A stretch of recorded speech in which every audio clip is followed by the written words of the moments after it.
Welcome to graphic training channel. আর আজ আমি আপনাদের জন্য এনেছি একটা ছোট্ট টিপ অন ফটোশপ। সেটা হচ্ছে যখন কোনো অবজেক্ট বা সাবজেক্ট যাই হোক, কোনো ছবি, কোনো ইমেজের পার্টকে যখন আমরা কেটে অন্য ব্যাকগ্রাউন্ডে নিয়ে যাই তখন চারদিকে একটা বর্ডার আসে, আর এটাকে বলা হয় ম্যাট। আর আজ আমি আপনাদের দেখাবো কিভাবে ওই ম্যাট একটা ছোট্ট ট্রিকের মাধ্যমে রিমুভ করা যায় কমপ্লিটলি। সো আসুন শুরু করি।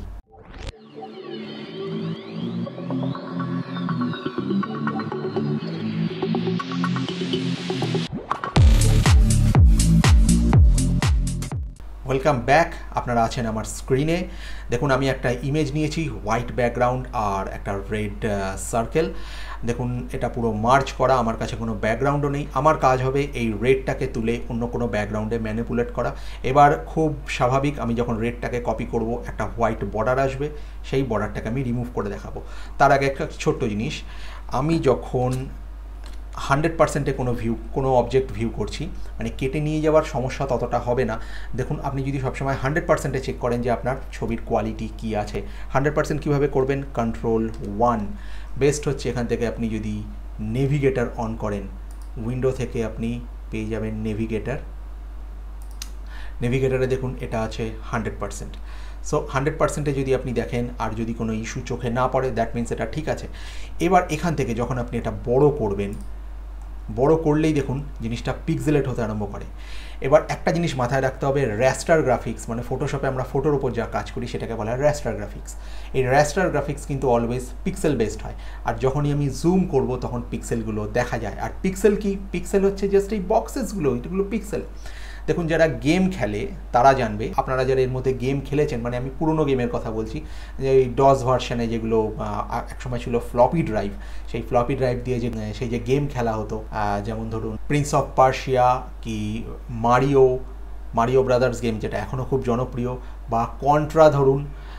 সো সেগুলোর ক্যারেক্টার বা গ্রাফিক্সে দেখবেন এরকম বক্সেস আসে, সেগুলো কিন্তু এখন আর আসে না।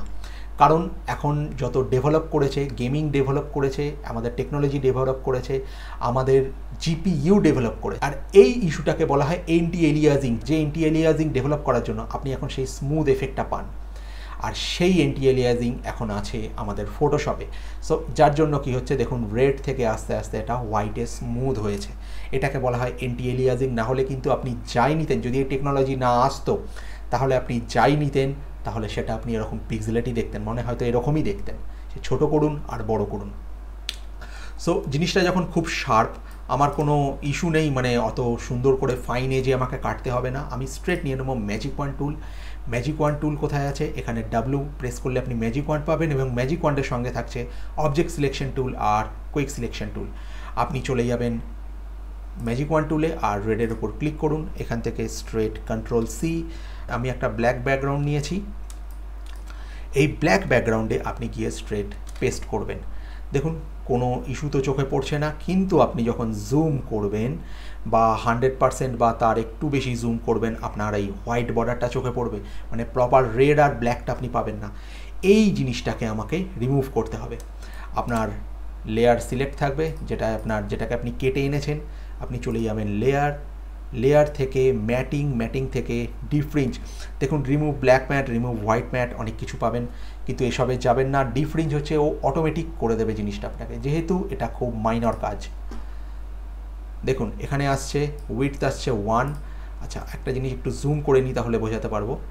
এবার আপনি আবার যান লেয়ার থেকে ম্যাটিং থেকে ডিফ্রিঞ্জ। দেখুন এখানে বলতে হবে যে কত পিক্সেলও রিমুভ করবে, এখানে অটোমেটিক আছে 1। আর এর কাজ হচ্ছে ভেতর থেকে বাইরের দিকে, মানে যেটা যে স্মুথ হচ্ছে, ভেতরের কালার থেকে বাইরের দিকে যে স্মুথ হচ্ছে, যে কালার মিসম্যাচ, যেটা এটা আছে রেড, ব্যাকগ্রাউন্ডে আছে ব্ল্যাক, আর মাঝখানে পড়ছে হোয়াইট, এই হোয়াইটটাকে আপনার রিমুভ করে দেবে অটোমেটিক। আপনি কি করবেন, এখানে কত পিক্সেল দেখছেন, হোয়াইটটা সলিড, রেডটা সলিড আছে, তারপরে একটা পিক্সেল, দুটো পিক্সেল।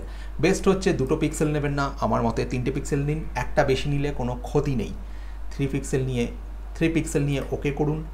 দেখুন যে কালার মিসম্যাচটা ছিল সেটাই ডিফ্রিঞ্জ অটোমেটিক্যালি ও রিমুভ করে দিয়েছে। সো এবার বলুন কেমন লাগলো আজকের এই ট্রিকটা। যদি আপনারা কিছু শিখে থাকেন অবশ্যই ভিডিওটাকে লাইক করবেন, আর যেতে সাবস্ক্রাইব করতে ভুলবেন না। Thank you.